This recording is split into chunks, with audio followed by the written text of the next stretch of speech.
اس بار مگر پیار میں مرنا بھی نہیں ہے. اور یہ شعر مجھے سنانا ہے. بچپن کی محبت کی طرح لوگوں سے چھپ کر، بچپن کی محبت کی طرح لوگوں سے چھپ کر ملنا ہے مگر حد سے گزرنا بھی نہیں ہے. ملنا ہے مگر حد سے گزرنا بھی نہیں ہے. اس بار مگر پیار میں مرنا بھی نہیں ہے. میں ایک مطلع دو تین شعر سناتی ہوں. وہ نظم طویل ہے، ذرا سا سن لیں آپ لوگ. خوشبو کا رنگ و نور کا موسم ہے زندگی. سنے گا یہ غزل؟ مجھے بہت اچھی لگتی ہے، سناتی ہوں. خوشبو کا رنگ و نور کا موسم ہے زندگی.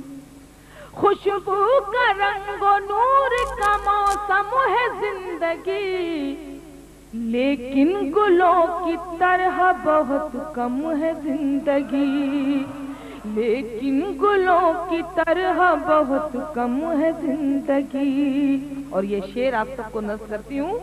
اس زندگی کا قرض چکانے کے واسطے، اس زندگی کا قرض چکانے کے واسطے 100 سال بھی جیے تو بہت کم ہے زندگی. 100 سال بھی جیے تو بہت کم ہے زندگی. اور یہ شعر میرا پسندیدہ. لکھا ہوا ہے ایک پھٹی اوڑھنی پہ، یہ لکھا ہوا ہے ایک پھٹی اوڑھنی پہ، یہ ہارے ہوئے قبیلے کا پرچم ہے زندگی. ہارے ہوئے قبیلے کا پرچم ہے زندگی. اور غزل کا آخری شعر، جو شعر مجھے سنانا ہے، سماعت کیجیے گا. آپ سب کو نظم کرتی ہوں. آنکھوں میں مامتا ہے تو گھنگرو ہے پاؤں میں، آنکھوں میں مامتا ہے تو گھنگرو ہے پاؤں میں. رقاصہ ہے کہیں کہیں مریم ہے زندگی. رقاصہ ہے کہیں کہیں مریم. شکریہ شکریہ. آنکھوں میں مامتا ہے تو گھنگرو ہے پاؤں میں، رقاصہ ہے کہیں کہیں مریم ہے زندگی. لیکن گلوں کی طرح بہت کم ہے زندگی.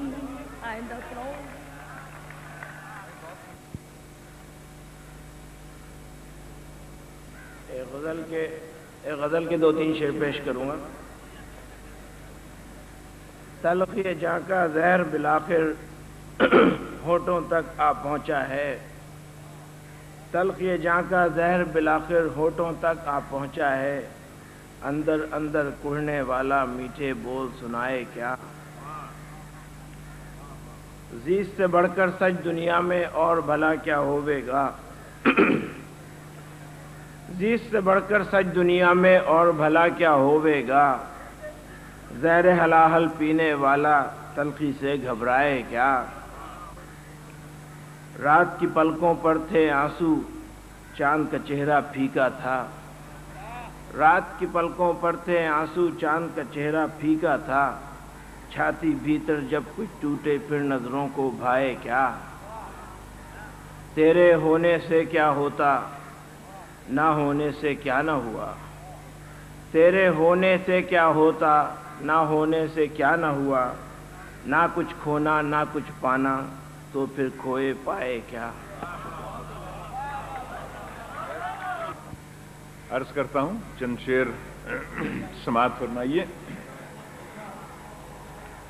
شناسا یوں تو سب چہرے بہت ہیں. شناسا یوں تو سب چہرے بہت ہیں مگر ملنے میں اندیشے بہت ہیں. سبحان اللہ. شناسا یوں تو سب چہرے بہت ہیں مگر ملنے میں اندیشے بہت ہیں. سزا لب کھولنے کی بھی ملی ہے، سزا لب کھولنے کی بھی ملی ہے، خاموشی میں بھی دکھ جھیلے بہت ہیں۔ سزا لب کھولنے کی بھی ملی ہے، خاموشی میں بھی دکھ جھیلے بہت ہیں سارے راستے مسدود لیکن سارے راستے مسدود لیکن ہر ایک جانب کو دروازے بہت ہیں سارے راستے مسدود لیکن ہر ایک جانب کو دروازے بہت ہیں۔ وہی ایک بات جو سب سے چھپائی، وہی ایک بات جو سب سے چھپائی، اسی کے ہر جگہ چرچے بہت ہیں۔ کیا کہنے؟ وہی ایک بات جو سب سے چھپائی، اسی کے ہر جگہ چرچے بہت ہیں، اسی کے ہر جگہ چرچے بہت ہیں۔ اگر قسمت میں شارب خواب ہی ہیں، اگر قسمت میں شارب خواب ہی ہیں، تو ایسے خواب تو دیکھے بہت ہیں۔ شکریہ۔ بڑھا دی گئی ہے نماز فجر کی وجہ سے، لیکن بہرحال فی البدی شاعری کا یہ ایک زخم تو کھانا ہی پڑے گا۔ یہ بات سچ ہے کہ آسان لکھنا ہے دشوار، کہ تہ بتہ ہے بظاہر غزل جو ہے سادی، ادب کی بزم کو درکار ہے نئی آواز، سخن سراں ہو عتیق الہ آبادی۔ جناب عتیق الہ آبادی۔ صاحب سے کام لے رہا ہوں اور ایک مطلع دو شعر پیش کر رہا ہوں۔ عرض کیا ہے کہ اپنے بگڑے ہوئے حالات سے ڈر جاتا ہے، اپنے بگڑے ہوئے حالات سے ڈر جاتا ہے، جس کو جینا نہیں آتا ہے وہ مر جاتا ہے۔ کیا کہوں؟ جس کو اپنے بگڑے ہوئے حالات سے ڈر جاتا ہے، جس کو جینا نہیں آتا ہے وہ مر جاتا ہے، اور آگ سازش سے ہواؤں کی ہے لگتی لیکن، آگ سازش سے ہواؤں کی ہے لگتی لیکن، سارا الزام چراغوں کے ہی سر جاتا ہے۔ آگ سازش سے ہواؤں کی ہے لگتی لیکن، سارا الزام چراغوں کے ہی سر جاتا ہے۔ اور دیکھ کر ایک جنازے کو یہ احساس ہوا، دیکھ کر ایک جنازے کو یہ احساس ہوا، شام ہوتی ہے تو ہر آدمی گھر جاتا ہے۔ پرندے بولنے لگے ہیں اور مؤذن بھی بولنے کو ہے۔ وہ پاجامہ نہیں ہے، وہ بنیان ہے۔ آپ کیا بات کر رہے ہیں؟ دیکھا نا پرندے بھی کس طرح بول رہے ہیں۔ تو اس لیے ایک دو قطعات جیسا کہ جیدی صاحب نے، میں آپ جی تو وہ ایک قطع عرض کر رہا ہوں، ابھی اور شعراء باقی ہیں کہ جناب آپ جس طرح تشریف فرما ہے کہ پاؤں پھیلانا اگرچہ بات اچھی ہے مگر، پاؤں پھیلانا اگرچہ بات اچھی ہے مگر، کچھ خیال وسعت چادر بھی ہونا چاہیے، اور عدل کو پہنچائیں گے وہ مدعی کے گھر تلک، اس کا مطلب ہے کہ اس کا گھر بھی ہونا چاہیے۔ پاؤں پھیلانا اگرچہ بات اچھی ہے مگر، کچھ خیال وسعت چادر بھی ہونا چاہیے، عدل کو پہنچائیں گے وہ مدعی کے گھر تلک، اس کا مطلب ہے کہ اس کا گھر بھی ہونا چاہیے۔ برپا کیے وہ دور زمانے تغیرات، گاڑی نئی تھی جس کا کھٹارا بنا دیا، اور چھوڑا نہیں کسی کو بھی یلغار وقت نے، آخر کھجور کو بھی چھوارا بنا دیا۔ چھوڑا نہیں کسی کو بھی یلغار وقت نے، آخر کھجور کو بھی چھوارا بنا دیا۔ ایک دو تین شعر چھوٹی سی غزل کے ہیں کہ بس یہ کیا اذان ہو رہی ہے تو بس پھر اتنا کافی ہے. بالکل صحیح. بالکل. آئیے جناب نیکسٹ میں.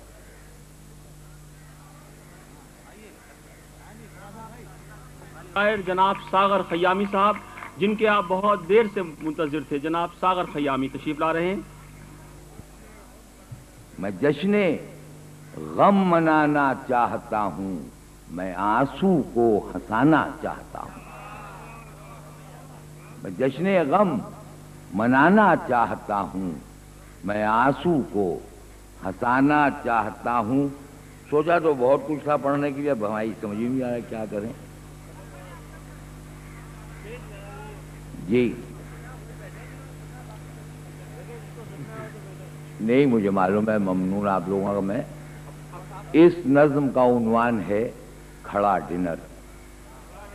یا ہماری قدریں ٹوٹ رہی ہیں اور ہم دوسروں کی تہذیبوں کو اپنا رہے ہیں، اس سے متعلق یہ نظم ہے کہ کھڑے ڈنر میں تو ہم سب اسیر لگتے ہیں.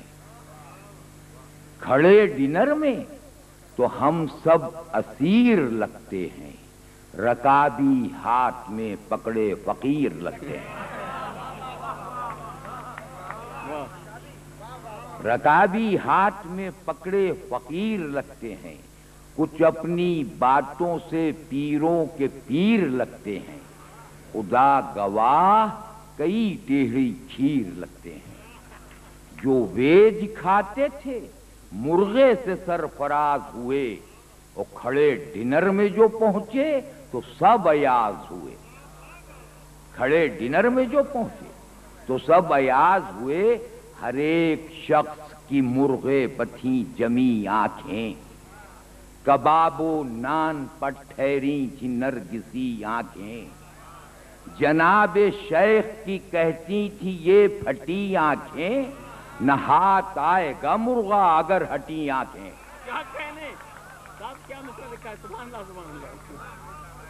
جناب شیخ کی کہتی تھی یہ پھٹی آنکھیں، نہ ہاتھ آئے گا مرغا اگر ہٹی آنکھیں. ہر ایک ڈش پر دل و جان نثار کرتے تھے، نظر کی ڈور سے مچھلی شکار کرتے تھے. ہر ایک ڈش پر دل و جان نثار کرتے تھے، نظر کی ڈور سے مچھلی شکار کرتے تھے. ہنائی ہاتھ میں روٹی مچل کے آتی تھی، وفور شوق سے بوٹی اچھل کے آتی تھی. اثر سے حسن کے خود قاب چل کے آتی تھی، اور بغیر چمچے کے ہر شے نکل کے آتی تھی. نگاہ شوق بغیر چمچے کے ہر شے نکل کے آتی تھی. نگاہ شوق جو سالن میں ڈال دیتے تھے، پلک کی نوک سے بوٹی نکال دیتے تھے. کیا کہنے صاحب؟ نگاہ شوق جو سالن میں ڈال دیتے تھے، پلک کی نوک سے بوٹی نکال دیتے تھے. نگاہ پلک کی نوک سے نگاہ ناز کے جادو کو چلتے دیکھا ہے. نگاہ ناز کے جادو کو چلتے دیکھا ہے. لبوں کی آنچ سے پانی ابلتے دیکھا ہے. قضا کے بعد بھی دم کو نکلتے دیکھا ہے. دیکھیے قضا کے بعد کسی کا دم نہیں نکلتا، مگر میں نے نکالا ہے. قضا کے بعد بھی دم کو نکلتے دیکھا ہے، اور کباب سیخ کو کروٹ بدلتے دیکھا ہے. قضا کے بعد بھی دم کو نکلتے دیکھا ہے، کباب سیخ کو کروٹ بدلتے دیکھا ہے. اٹھے نگاہ اٹھے نگاہ اٹھے نگاہ تو دامن مراد سے بھر دیں، جو مسکرائیں تو چٹنی کو قورمہ کر دیں. جو مسکرائیں تو چٹنی کو قورمہ کر دیں. ہر ایک قاب یہ کہتی تھی ارغوانی ہونٹ، نہ جانے کس پر کریں گے یہ مہربانی ہونٹ.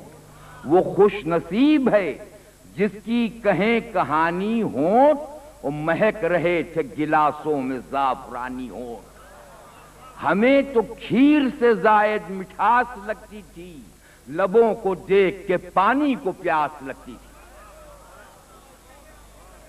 ہمیں تو کھیر سے زائد مٹھاس لگتی تھی، لبوں کو دیکھ کے پانی کو پیاس لگتی تھی۔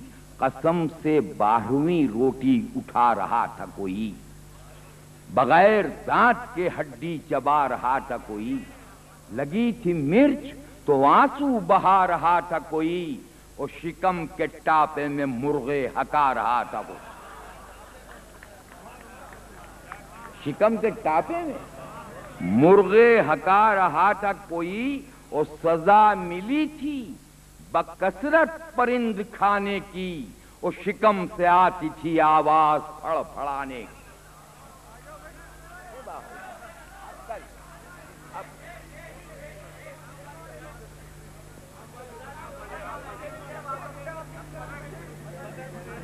نہیں دیکھیے، اتنا وقت ہو گیا، کیفی بھائی جو حقیقت میں جس طرح سے وہ بیٹھے ہوئے ہیں،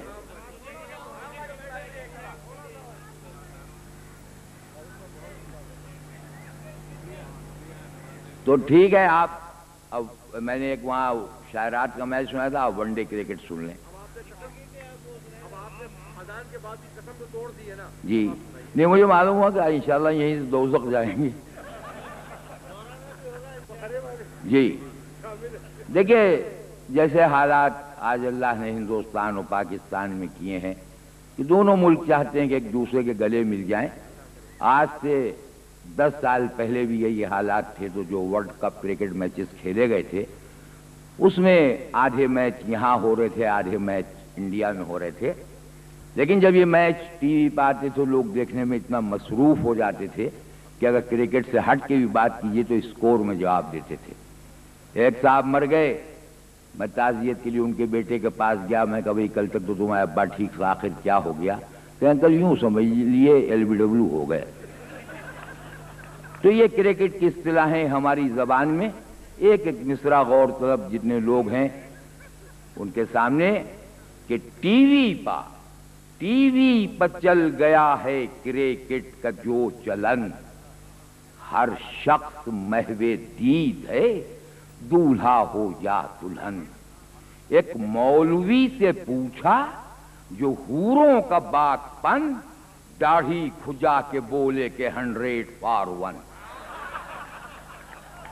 ایک مولوی سے پوچھا جو حوروں کا، ٹی وی پر چل گیا ہے کرکٹ کا جو چلن، ہر شخص محو دید ہے دولہا ہو یا دلہن۔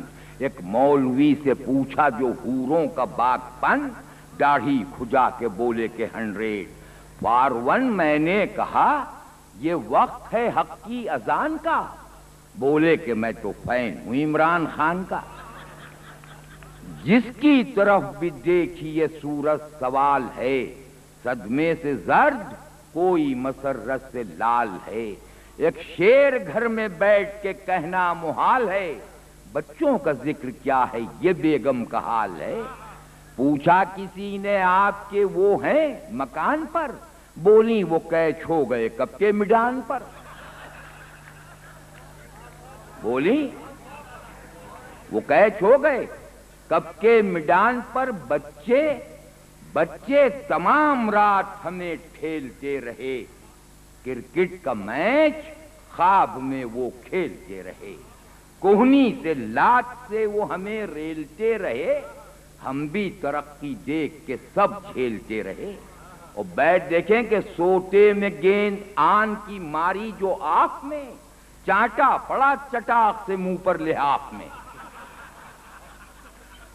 سوٹے میں گیند آن کی ماری جو آنکھ میں، چانٹا پڑا چٹاک منہ پر لحاف میں۔ دیکھیں جس وقت یہ میچ آ رہے ہوں، کوئی مہمان آ جائے، کیسے کھل جاتا ہے، کیسے قدریں ٹوٹ رہی ہیں، کیسے تہذیبیں ختم ہو رہی ہیں کہ آ جائے میچ میں جو کہیں کوئی رشتہ دار، سنتا ہوں بار بار میں بیوی کی یہ پکار، کیا کر رہے ہو کر دو انہیں باؤنڈری کے پار۔ اور بچے بھی آ کے کان میں کہتے ہیں بار بار، پاپا بنی ہے جان پر مت ڈاؤٹ کیجئے، وہ ممکن ہو جتنا جلد انہیں آؤٹ کیجیے۔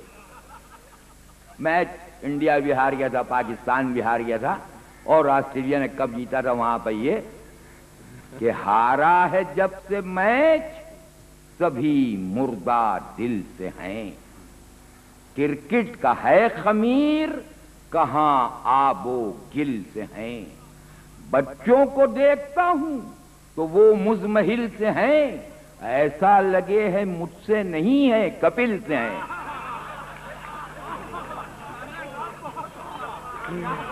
ایسا لگے بچوں کو دیکھتا ہوں تو وہ مزمحل سے ہیں، ایسا لگے ہے مجھ سے نہیں ہے کپل سے ہیں، وہ بیگم تمام عمر مجھے جھیلتی رہی، یعنی فرنٹ فٹ پر مجھے کھیلتی رہی۔ اس مشاعرے میں شریک رہے اور شاعری آوارہ سجدوں کی جبیں، ایک جہان تازہ کا خواب حسین، فکر بھی جذبہ بھی ہے احساس بھی، کچھ انوکھے تجربوں کی باز بھی، اس نے دستے فن سے ہیرا چن لیا جس نے کیفی آزمی کو سن لیا۔ خواتین حضرات، جناب کیفی آزمی۔ مجھے چانس ملا اتنے بڑے مشاعرے پڑھنے کا، اس کے لیے میں کس کا شکریہ ادا کروں سمجھ نہیں آ رہا ہے، اور اتنی ضروری چیزیں سنی کہ اس کے بعد میری سمجھ میں نہیں آتا کہ میں کیا پڑھوں اور کیوں پڑھوں۔ بہرحال یہ غزل کے کچھ شعر عرض کرتا ہوں۔ غزل یگانہ کی زمین میں ہے، جن کا میں بہت بڑا مداح و فین ہوں۔ ملاحظہ ہو کہ کہیں سے لوٹ کے ہم لڑکھڑائے ہیں کیا کیا، کہیں سے لوٹ کے ہم لڑکھڑائے ہیں کیا کیا، ستارے زیر قدم رات آئے ہیں کیا کیا،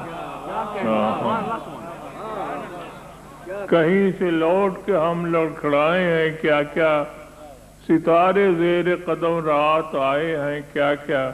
شعر سنیے گا کہ نشیب ہستی سے افسوس ہم ابھر نہ سکے، نشیب ہستی سے افسوس ہم ابھر نہ سکے، فراز دار سے پیغام آئے ہیں کیا کیا،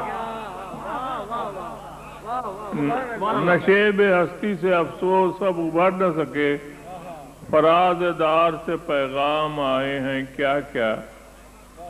جب اس نے ہار کے خنجر زمین پر پھینک دیا، جب اس نے ہار کے خنجر زمین پر پھینک دیا، تمام زخم جگر مسکرائے ہیں کیا۔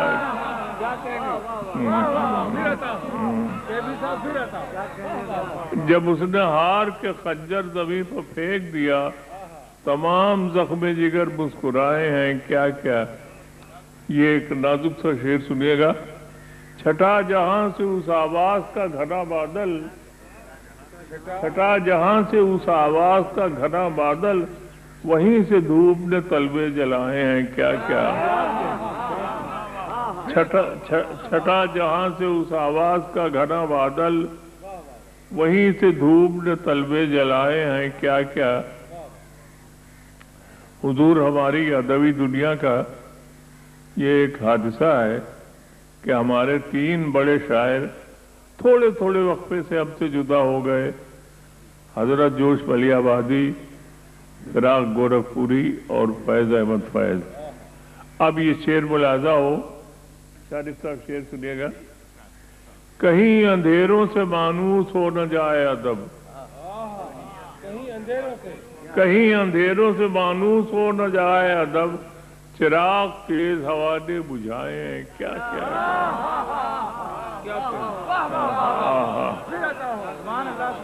کہیں اندھیروں سے مایوس ہو نہ جائے ادب، چراغ تیز ہوا نے بجھائے ہیں کیا کیا۔ نشیب ہستی سے افسوس ہم ابھر نہ سکے، فراز دار سے پیغام آئے ہیں کیا کیا۔ شکریہ حضور۔ بیلچے لاؤ کھودو زمین کی تہیں، میں کہاں دفن ہوں کچھ پتا تو چلے۔ بیلچے لاؤ کھودو زمین کی تہیں،